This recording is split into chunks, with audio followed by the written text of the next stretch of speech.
Welcome to the program. It's a great joy and privilege for me to be with you on this program. இந்த நிகழ்ச்சிக்கு உங்களை அன்போடு கூட வரவேற்கிறேன். இந்த நிகழ்ச்சியிலே உங்களோடு கூட இணைந்திருப்பதில் மிகுந்த மகிழ்ச்சி அடைகிறேன். Let's bow our heads in prayer. தலைகளை தாழ்த்தி ஜெபிப்போம். Most gracious Heavenly Father, God who is so merciful, we come before you.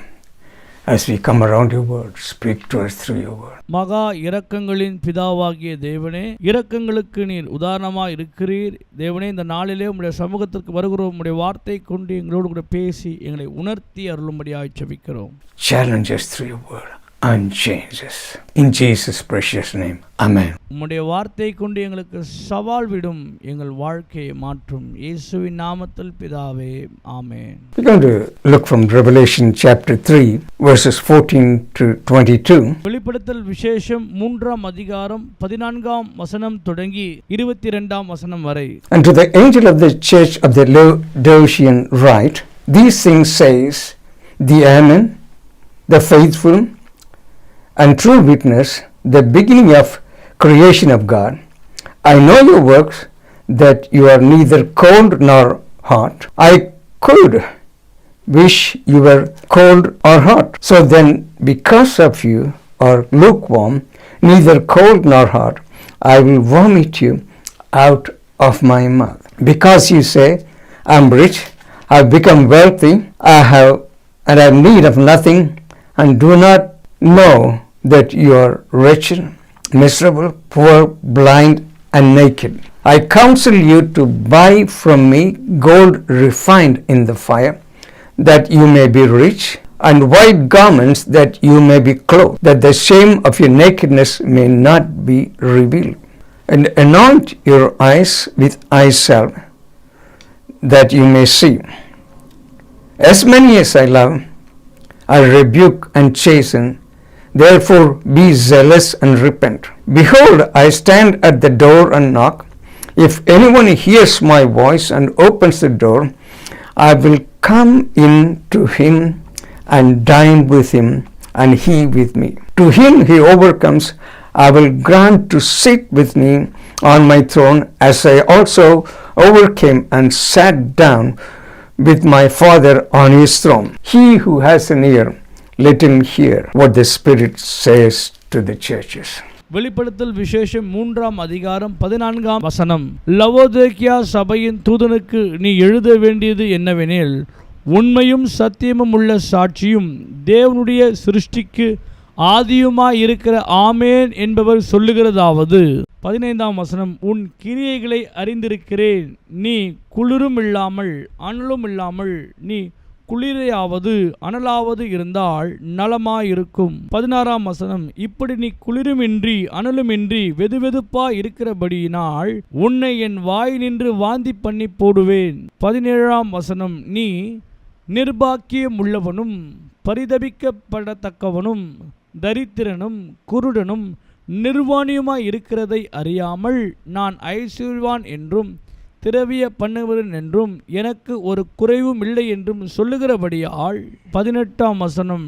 நான் நீ ஐஸ்வர்யவான் ஆகும்படிக்கு நெருப்பிலே புடமிடப்பட்ட பொன்னையும் உன் நிர்வாணமாகிய அவலட்சணம் தோன்றாதபடிக்கு நீ உடுத்து கொள்வதற்கு வெண் வஸ்திரங்களையும் என்னிடத்திலே வாங்கிக் கொள்ளவும், நீ பார்வை அடையும்படிக்கு உன் கண்களுக்கு களிக்கொம்பு போடவும் வேண்டுமென்று உனக்கு ஆலோசனை சொல்லுகிறேன். 19ஆம் வசனம். நான் நேசிக்கிறவர்கள் எல்லாருக்குள்ளும் அவர்களை கடிந்து கொண்டு சிட்சிக்கிறேன். ஆகையால் நீ ஜாக்கிரதையாய் இருந்து மனம் திரும்பு. 20ஆம் வசனம். இதோ வாசற்படியிலே நின்று தட்டுகிறேன். ஒருவன் என் சத்தத்தை கேட்டு கதவை திறந்தால் அவனிடத்தில் நான் பிரவேசித்து அவனோடே போஜனம் பண்ணுவேன், அவனும் என்னுடனே போஜனம் பண்ணுவான். 21ஆவது வசனம். நான் ஜெயம் கொண்டு என் பிதாவுடைய சிங்காசனத்திலே அவருடனே கூட உட்கார்ந்தது போல ஜெயம் கொள்ளுகிறவன் எவனோ அவனும் என்னுடைய சிங்காசனத்தில் என்னுடனே கூட உட்காரும்படிக்கு அருள் செய்வேன். 22ஆம் வசனம். ஆவியானவர் சபைகளுக்கு சொல்லுகிறதை காது உள்ளவன் கேட்க கடவன் என்று எழுது என்றார். Here in this portion we are looking at the last letter Lord Jesus wrote to the church. இந்த அதிகாரத்தில் நாம் எதை பார்க்கிறோம் என்றால் ஆண்டவராகிய இயேசு கிறிஸ்து கடைசி கடிதத்தை சபைக்கு எழுதுகிறார். The church in Laodicea. லவோதிக்கேயாவில் இருக்கிற சபைக்கு எழுதுகிறதாவது, It's not a good letter. இது ஒரு நல்ல கடிதம் அல்ல. The church here was a real church that existed at the time. இந்த சபையானது மிகவும் மோசமான ஒரு சூழ்நிலையிலே இருந்ததை இங்கே பார்க்கிறோம். So all these letters, 7 letters, are relevant to us today. வேதத்தில் எழுதப்பட்டதான இந்த 7 நிருபங்களும் இன்றைக்கு நம்முடைய வாழ்க்கைக்கு ஒத்ததாய் இருக்கிறது பிரியமானவர்களே. The church we are going to look at today not only existed at that time, it also exists today. பார்க்க இருக்கிற சபையானது அந்த நாட்களில் இருந்தது மாத்திரமல்ல, இன்றைக்கும் இப்பேற்பட்ட சபைகள் இருக்கத்தான் செய்கிறது. When you talk about church, it is applies to the believers. சபை என்று சொல்லும்போது விசுவாசிகள் இருக்கிற ஸ்தலமாய் அது காணப்படுகிறது.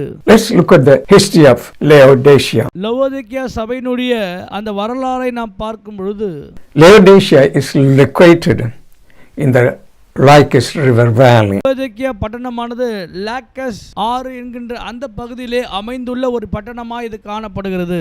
It was founded by Antiochus II around 246 BC, and he named after his wife. Her name was Laodice. ஆன்டிகஸ் என்கின்ற மன்னரால் இந்த பட்டணமானது நிறுவப்பட்டது. 246 BCயிலே இந்த பட்டணமானது நிறுவப்பட்டது.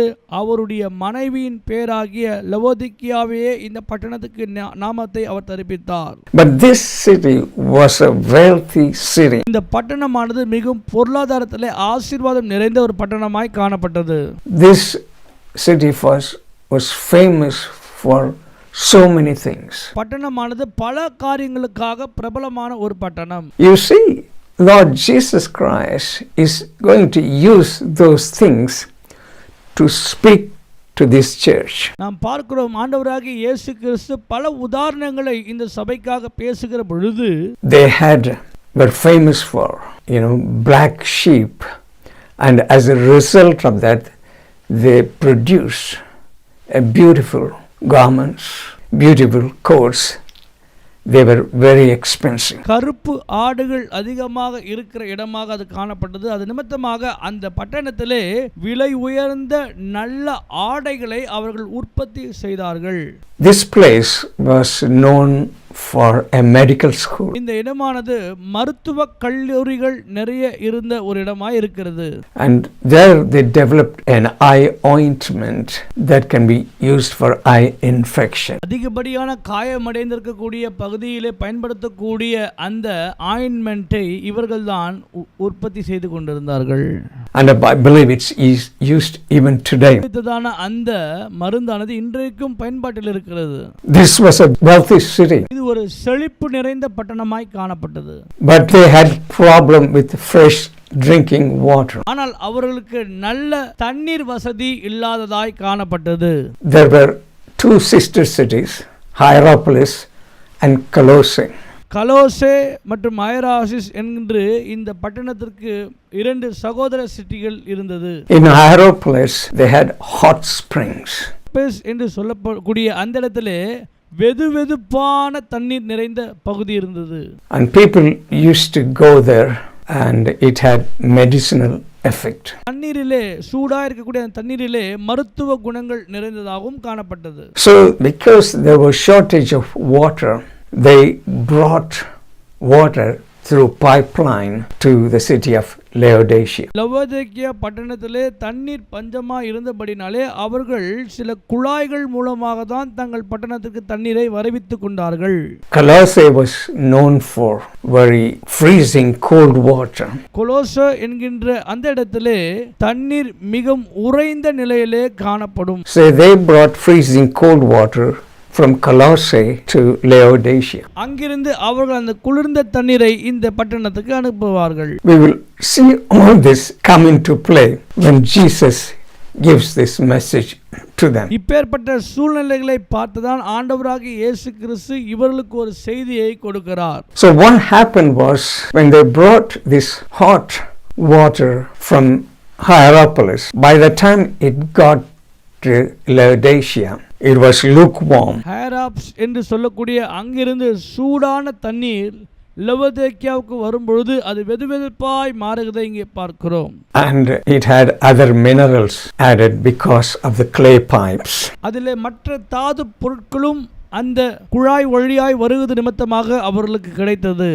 The water was lukewarm. When they tasted it, they were about to vomit.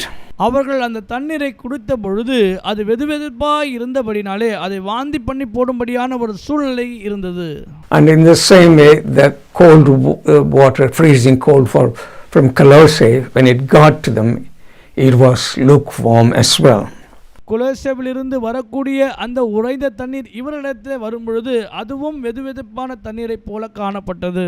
Lord Jesus is going to use these to speak to this church. ஆண்டவராகிய இயேசு கிறிஸ்து இந்த சம்பவங்களை எடுத்துக்கொண்டு இந்த சபைக்கு அவர் பேசுகிறார். As in every letter, Lord Jesus Christ introduces himself with a title.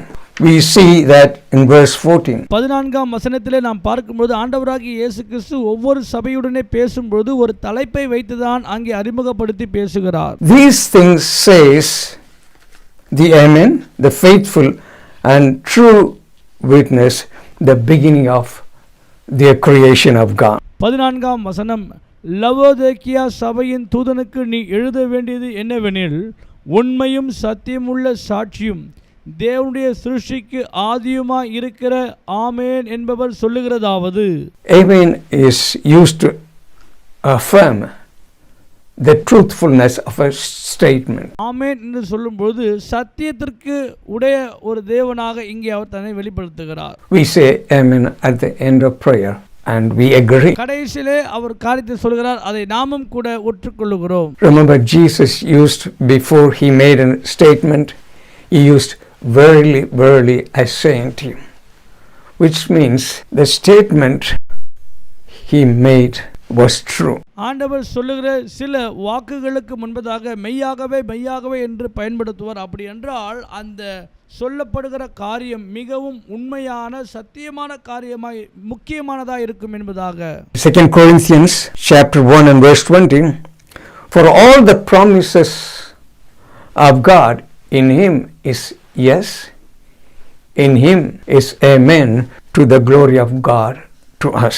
2 கொரிந்தியர் புத்தகம் 1ஆம் அதிகாரம் 20ஆம் வசனத்திலே நாம் பார்க்கும்போது எல்லா வாக்குத்தத்தங்களும் கிறிஸ்துவுக்குள்ளாக ஆம் என்றும் ஆமென் என்றும் இருக்கிறது என்று சொல்லி வேதம் சொல்கிறது. The second thing is he is faithful and true witness. அவர்கள் சத்தியமும் உண்மையுள்ள சாட்சிகளாய் இருந்தார்கள். Lord Jesus Christ is the faithful and true witness. And he says, and also says, is the beginning of all creation. Colossians, we read chapter 1 and verse 16, all things were created through him and by him. கொலோசியர் 1:16 நாம் இப்படியாக பார்க்கிறோம், சகலவற்றையும் அவருக்காகவும் அவர் நாம மகிமைக்காகவும் தான் படைத்தார் என்பதாக அவர்தான் உண்மையுள்ள சாட்சியும் சத்தியமுள்ள தேவனுமாய் இருக்கிறார். பிரியமானவர்களே, so this is the title he refers himself to. இதுதான் அவர்களுக்கு கொடுக்கிறதான தலைப்பாக இருக்கிறது. So he is before all things and in him all things consist. சகலமும் உடையவராக அவரே இருக்கிறார் என்று.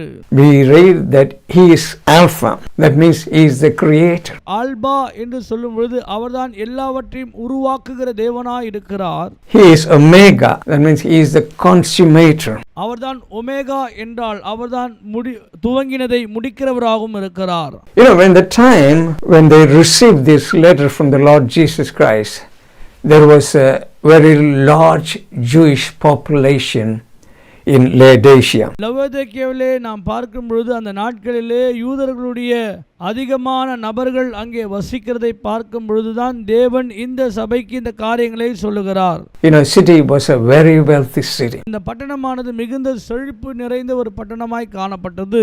You know, they had confidence in themselves. ஆகவே அவர்கள் தங்கள் மீது தன்னம்பிக்கை உடையவர்களாய் காணப்பட்டார்கள். You know, what happened was there was an earthquake in 60 AD and the city suffered great damage.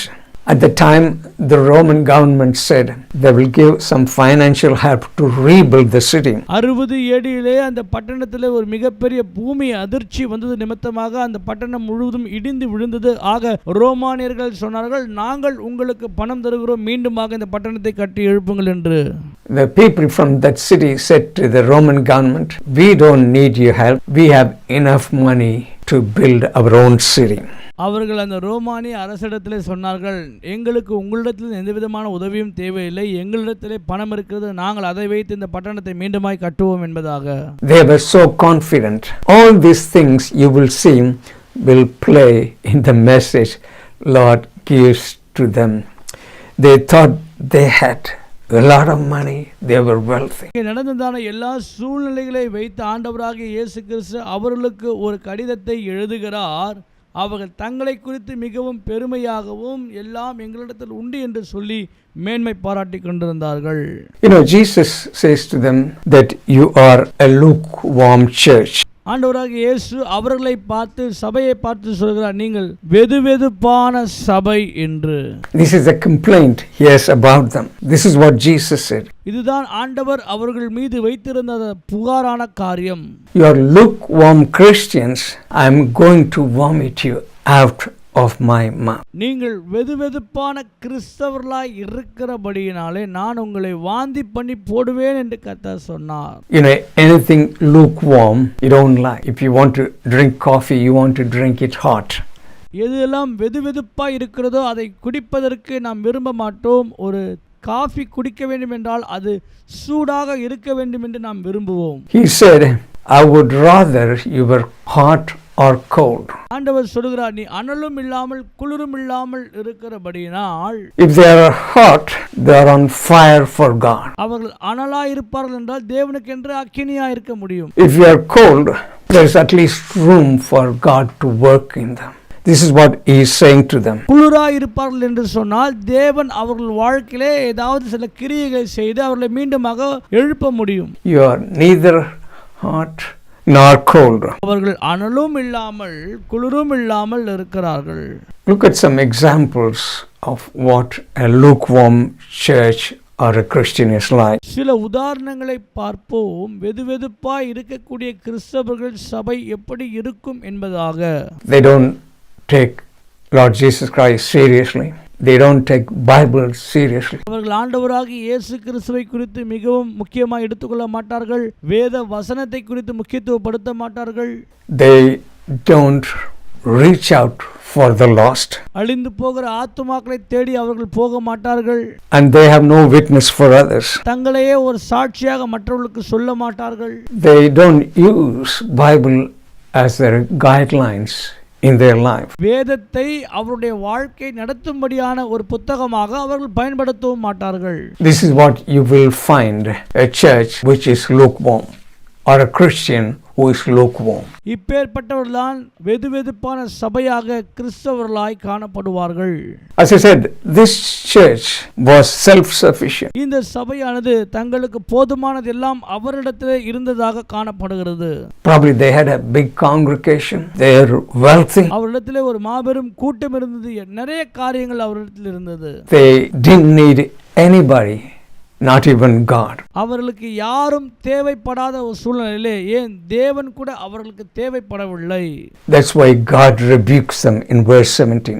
Because you say I am rich, I have become wealthy.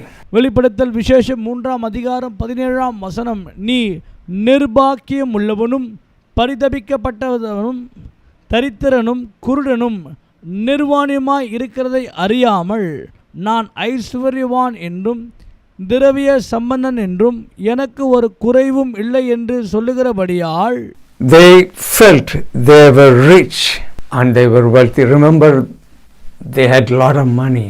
I said when they had the earthquake, the government wanted to help. Roman government, they turned down their help. அவர்கள் மிகுந்த ஐஸ்வர்யவான்களாய் இருக்கிறார்கள் என்று சொல்லி நான் ஏற்கனவே சொன்னேன். அவர்கள் பட்டணத்தில் வந்ததான அந்த பூகம்பத்தின் நிமித்தமாக பட்டணம் இடிந்து விழுந்திருந்தாலும் ரோமானியர்கள் நாங்கள் உங்களுக்கு உதவி செய்கிறோம் என்றாலும் அவர்கள் சொன்னார்கள், எங்களிடத்தில் எல்லாம் இருக்கிறது, நாங்களே இதை பார்த்து கொள்கிறோம் என்று சொன்னார்கள். They thought they were rich. Because you say, I am rich and have become wealthy and have need of nothing, and do not know that you are wretched, miserable, poor, blind and naked. ஆக கர்த்தர் அவர்களுக்கு சொல்லுகிறார், நீ நிர்பாக்கியம் உள்ளவன் என்று, தரித்திரன் என்று, குருடன் என்று, நான் ஐஸ்வர்யவான் என்றும் திரவிய சம்பந்தன் என்றும் எனக்கு குறைவில்லை என்று சொல்லுகிறாய், ஆனால் குறைவு உன்னிடத்திலே உண்டு என்று கர்த்தர் சொல்லுகிறார். What a statement to make. இப்பேற்பட்ட ஒரு அறிக்கையை தேவன் சொல்லுகிறார் பாருங்கள். You are wretched, miserable, poor, blind and naked. நிர்பாக்கியம் உள்ளவனும் பரிதவிக்கப்பட்டவனும் தரித்திரனும் குருடனும் நிர்வாணியமாய் இருக்கிறார்கள். He is describing their spiritual condition. ஆண்டவர் அவருடைய ஆவிக்குரிய நிலையை இங்கே விவரித்து காண்பிக்கிறார். This was the condition of the church in Laodicea. லவோதிக்கேயாவில் இருக்கிறதான சபையினுடைய நிலை இதுதான். Not only when you say the church, the condition of the believers. அந்த சபையின் நிலை மாத்திரமல்ல, அந்த சபையில் உள்ள விசுவாசிகளின் நிலையும் இதுதான். Jesus said, you are wretched, you are miserable, you are poor. Poor in the sense he was referring, you are totally bankrupt, blind. அவர் அவர்களை பார்த்து, நீ தரித்திரனாய் இருக்கிறாய், நிர்வாணியாய் இருக்கிறாய், நிர்பாக்கியமுள்ளவனாய் இருக்கிறாய், குருடனாய் இருக்கிறாய் என்று சொல்லி நீ திவாலான ஒரு சபையாக இருக்கிறாய் என்று சொல்லி குற்றம் சாட்டுகிறார். Remember, I mentioned earlier they had a medical school and they boasted about that ointment they produced there. Jesus is saying, you are blind spiritually. முன்பதாக நான் சொன்னேன், அவர்கள் மருத்துவத்திலே சிறந்தவர்களாகவும் ஆடை உற்பத்தி பண்ணுவதிலே சிறந்தவர்களாகவும் இருந்தார்கள் என்று சொல்லி, ஆனாலும் அவர்கள் ஆவிக்குரிய ரீதியிலே குருடர்களாய் இருக்கிறார்கள். And he said, you are naked. Remember, we said they had this black wool and they produced expensive clothes. And they also exported them. The clothing was there. முன்பதாக நான் சொன்னேன், அவர்களிடத்தில் எல்லா விதமான ஐஸ்வர்யமான காரியங்கள் இருந்தது. அது மாத்திரமல்ல, அந்த கருப்பு நிறத்தில் இருக்கக்கூடிய ஆடையை அவர்கள் உற்பத்தி பண்ணி வெளிநாடுகளுக்கு ஏற்றுமதி செய்து கொண்டிருந்தார்கள். ஆகவே அவர்கள் மிகுந்த ஐஸ்வர்யவான்களாய் இருந்தார்கள். But in their spiritual condition is what the Lord Jesus Christ is describing here. And he rebukes them. ஆனாலும் தேவன் அவருடைய ஆவிக்குரிய நிலையை குறித்து இங்கே சொல்லும் பொழுது அவர்கள் அதை ஏற்றுக்கொள்ள மனதில்லாதவர்களாய் இருக்கிறார்கள். You are wretched, miserable, poor, blind and naked. What a statement to make. கர்த்தர் சொல்லுகிற காரியம் அவர்களை குறித்து நிர்பாக்கியும் பரிதவிக்கப்பட்டவனும் தரித்திரனும் குருடனும் நிர்வாணியுமாய் நீங்கள் இருக்கிறீர்கள் என்று கர்த்தர் சொல்லுகிறார். Even though they were totally out of fellowship with God. அவர்கள் தேவனோடு கூட முற்றிலுமாய் ஐக்கியம் இல்லாதவர்களாய் இருந்தாலும், even though their condition was lukewarm, and Jesus said, I want to vomit you out of my mouth. சூழ்நிலைகள் வெதுவெதுப்பாய் இருக்கிறார்கள், தேவனுடைய ஐக்கியப்பட்டு இல்லாமல் இருக்கிறார்கள். ஆகவே கர்த்தர் சொல்கிறார், நான் உங்களை வாந்தி பண்ணி போடுவேன் என்பதாக. He is graciously giving them counsel. கிருபை நிமித்தமாக அவர்களுக்கு தேவன் ஆலோசனை வழங்க இருக்கிறார். Verse 18, I will counsel you to buy from me gold refined in the fire, that you may be rich, white garments that you may be clothed, the shame of your nakedness may be not be revealed, and anoint your eyes with eye salve that you may see. வெளிப்படுத்தல் விசேஷம் 3ஆம் அதிகாரம் 18ஆம் வசனத்திலே, நான் நீ ஐஸ்வர்யவானாகும்படிக்கு நெருப்பில் புடமிடப்பட்ட பொன்னையும் உன் நிர்வாணமாகிய அவலட்சணம் தோன்றாதபடிக்கு நீ உடுத்திக் கொள்ளுகிறதுக்கு வெண் வஸ்திரங்களையும் என்னிடத்திலே வாங்கிக் கொள்ளவும், நீ பார்வை அடையும்படிக்கு உன் கண்களுக்கு களிக்கம்போடனே வேண்டும் என்று உனக்கு ஆலோசனை சொல்லுகிறேன். What a statement. He is talking about gold refined in fire. அருமையான காரியத்தை கர்த்தர் இங்கே சொல்லியிருக்கிறார். நெருப்பிலே போடப்பட்ட தங்கம் எப்படி சுத்திகரிக்கப்படுகிறது என்று பாருங்கள். He is talking about pure faith. That's what you read in 1 Peter chapter 1 and verse 7. 1 பேதுரு 1ஆம் அதிகாரம் 7ஆம் வசனத்திலே அதைத்தான் நாம் பார்க்கிறோம். தூய்மையான சுத்த விசுவாசம். Gold refined in the fire. அழிந்து போகிற பொன் அக்கினியாலே சோதிக்கப்படும். Then he talks about white garments. He said, you're poor, you're blind and naked. வெண் வஸ்திரம் என்று சொல்லும் பொழுது இங்கே ஆண்டவர் சொல்லுகிறார், நீ தரித்திரனும் குருடனும் நிர்வாணியமாய் இருக்கிறாய் என்று. What he's saying to me, you are spiritually naked. You need the white garment. ஆவிக்குரிய ரீதியிலே நீ நிர்வாணியா இருக்கிறாய், ஆகவே உனக்கு வெண்வஸ்திரம் தேவைப்படுகிறதா இருக்கிறது என்று கர்த்தர் சொல்லுகிறார். White garment speaks of the righteousness of God. வெண்வஸ்திரம் என்று சொல்லும்போது தேவனுடைய நீதியை குறிக்கிறதா இருக்கிறது. And then he says, I have a better eyes. That's what he's saying. Anoint your eyes. நான் உனக்கு அபிஷேகிக்கப்பட்ட புதிய கண்களை கொடுக்கிறேன் என்றும் கர்த்தர் வாக்குறு கொடுக்கிறார். So that you will lose your spiritual blindness, that you may see. அப்படி நீ இந்த புதிய கண்களை பெற்றுக்கொள்ளும் பொழுது உனக்கு இருக்கிறதான ஆவிக்குரிய குருட்டாட்டத்தை நீ முற்றிலுமாய் மாற்றிக்கொள்ள முடியும் என்று தேவன் ஆலோசனை கொடுக்கிறார். That's what he is saying. Eyes of your understanding may be enlightened. உன்னுடைய புரிந்து கொள்ளுகிற அந்த மனக்கண்கள் திறக்கப்படும் என்று ஆண்டவர் சொல்லுகிறார். This is he is counseling them to get back and repent. கர்த்தர் அவர்களை மீண்டுமாக புதுப்பித்து மனம் திரும்புவதற்கு அழைக்கிறார். Verse 19, as many as I love I rebuke and chasten, therefore be zealous and repent. வெளிப்படுத்தல் விசேஷம் 3ஆம் அதிகாரம் 19ஆம் வசனம், நான் நேசிக்கிறவர்கள் எல்லோருக்குள்ளும் அவர்களை கடிந்து கொண்டு சிட்சிக்கிறேன், ஆகையால் நீ ஜாக்கிரதையாய் இருந்து மனம் திரும்பு.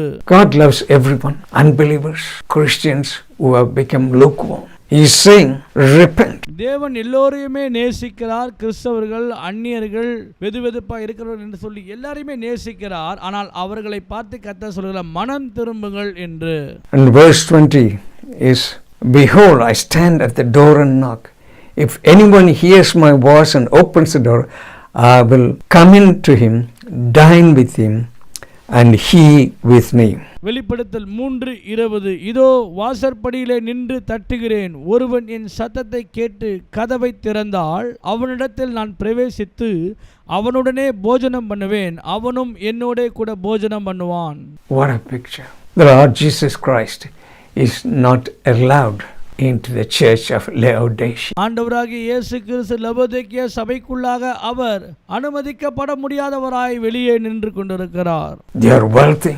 Probably they had a beautiful church. உலகத்துல எல்லாம் இருக்கிறது, மிக அழகான அருமையான ஒரு சபையாய் அது காணப்படுகிறது. But Lord Jesus Christ gives a picture that he is standing outside the door and knocking at the door. ஆனால் ஒரு படத்தை நாம் பார்க்கிறோம். ஆண்டவராகிய இயேசு கிறிஸ்து அந்த வாசலுக்கு வெளியே நின்று கதவை தட்டுகிறதை போல, behold, I stand at the door and knock. இதோ நான் வாசப்படியிலே நின்று கதவை தட்டுகிறேன் என்று கர்த்தர் சொல்லுகிறார். I don't know whether you've seen the picture of Lord Jesus Christ standing outside the door and knocking. நீங்கள் பார்த்திருக்கீங்களா என்ன தெரியல, ஆண்டவராகிய இயேசு கிறிஸ்து கதவுக்கு வெளியே நின்று தட்டி கொண்டிருக்கிறது போல ஒரு படம். When the painter originally painted the door, Jesus standing outside and knocking. அந்த ஓவியர் அந்த ஓவியத்தை வருவதற்கு முன்பதாக ஆண்டவராகிய இயேசு கிறிஸ்து அந்த வாசலுக்கு வெளியே நின்று கதவை தட்டுகிறது போல, he deliberately left it. Jesus knocking, the only way that Jesus can get inside the church or inside the heart of the believer when they open the door. ஆண்டவராகிய இயேசு கிறிஸ்து வெளியே நின்று தட்டி கொண்டிருக்கிறார் அந்த வாசல் கதவை. அவர் உள்ளே போவதற்கு ஒரே ஒரு வழிதான் உண்டு. உள்ளே இருக்கிறவர்கள் வந்து அந்த கதவை, அந்த இருதயத்தின் கதவை திறந்தால்தான் அவரால் உள்ளே போக முடியும். The person on the other side has to let him in. That's what he is saying here. Note on the note, I'll come into him, I will dine with him, and he with me. உள்ளே இருக்கிற நபர் இயேசு உள்ளே வரும்படியாக அழைப்பு கொடுத்து அவர் கதவை திறந்தால்தான் அவர் உள்ளே சென்று அவர்களுடனே கூட போஜனம் பண்ண முடியும். பிரியமானவர்களே, This is his plea to the church that's totally lukewarm. மிகுந்த வழி அப்பேற்பட்ட வெதுவெதுப்பா இருக்கிற சபைக்கு He's knocking at the door. ஆண்டவர் வெளியே நின்று கதவை தட்டி கொண்டிருக்கிறார். I want to come in. I want to fellowship with him. I want to linger with you. I want to dine with you. ஆண்டவர் வெளியே மிகப்பெரிய எதிர்பார்ப்போடு கூட, நான் உன்னோடு கூட பேச விரும்புகிறேன், உன்னோடு கூட போஜனம் பண்ண விரும்புகிறேன், உன்னோடு கூட ஐக்கியம் வைத்துக் கொள்ள விரும்புகிறேன் என்று சொல்லி வெளியே நின்று கதவை தட்டி கொண்டிருக்கிறார். This is his plea to the lukewarm church. This is his plea to lukewarm Christians today. இன்றைக்கு இருக்கிறதான வெதுவெதுப்பா இருக்கிற சபைக்கும் விசுவாசிக்கும் இருக்கிற மிகப்பெரிய வலி வேதனை இதுதான். And the reward we see here verse 21 and 22. To him who overcomes, I will grant to sit with me on my throne. வெளிப்படுத்தல் விசேஷம் 3ஆம் அதிகாரம் 21வது வசனம்.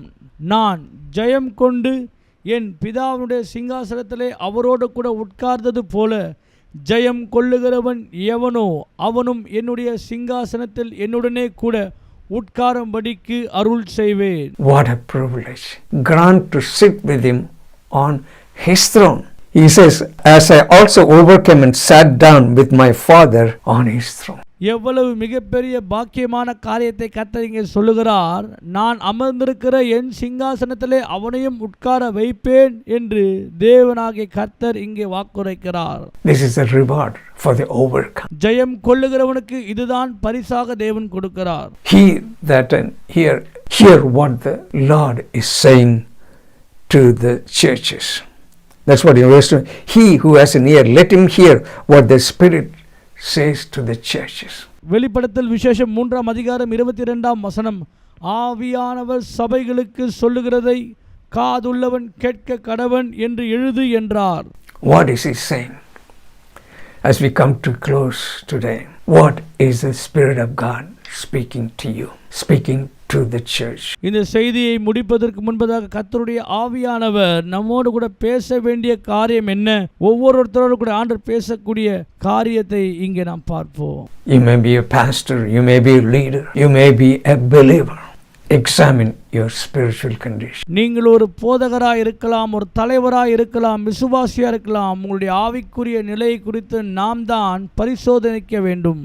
Are you hot? Are you cold? Jesus is standing outside the door and knocking whether someone will open the door. நீங்கள் அனலா இருக்கிறீர்களா குளிரா இருக்கிறீர்களா என்று தெரியவில்லை. ஆண்டவராகிய இயேசு கிறிஸ்து உங்கள் இருதயத்தின் வாசல் அண்டையிலே நின்று கொண்டு தட்டி கொண்டிருக்கிறார். என் மகன் திறப்பானா திறக்க மாட்டானோ என்று சொல்லி.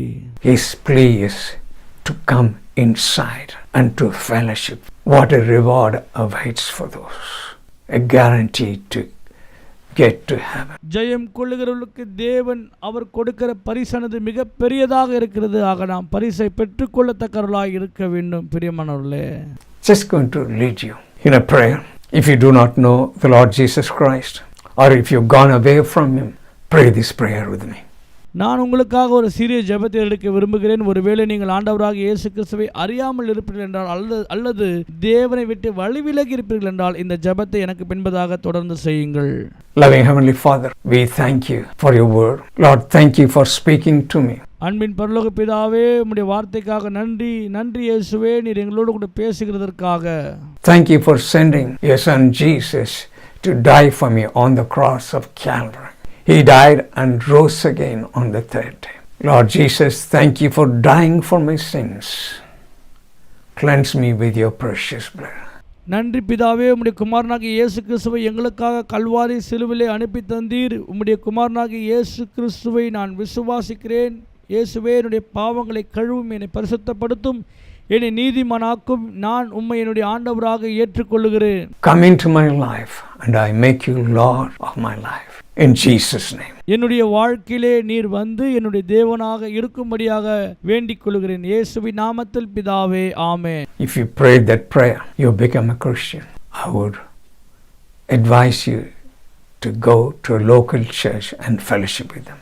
God bless you. இந்த ஜெபத்தை நீங்கள் செய்திருந்தால் நீங்கள் இப்போது ஒரு கிறிஸ்தவராய் மாறியிருக்கிறீர்கள். தொடர்ந்து தேவனை இன்னும் அறிய உங்கள் அருகாமையில் உள்ள சபைக்கு சென்று தேவனோடு கூட நல்ல ஐக்கியத்தை வைத்துக் கொள்ளும்படியாய் நான் கேட்டுக்கொள்கிறேன். கர்த்தர் தாமே உங்களை ஆசீர்வதிப்பாராக.